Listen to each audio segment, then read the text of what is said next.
in Buddhism,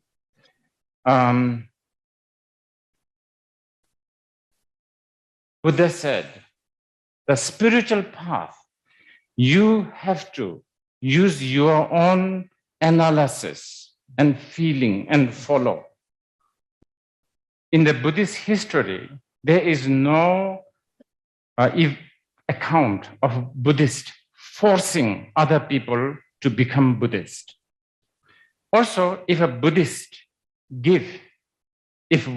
Buddhist give a blanket or a beer bottle to make other people Buddhist, that's wrong.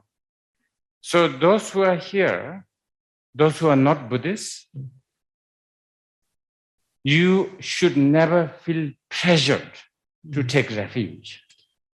If your girlfriend is a Hindu or if your boyfriend is a Christian, and because of that you don't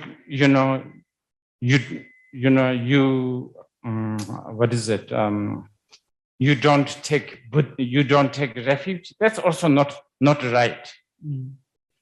If you are a Buddhist and if your girlfriend is a Christian, you cannot force them to take refuge also. Yes, sir. Okay, so this I want to tell you first. Okay,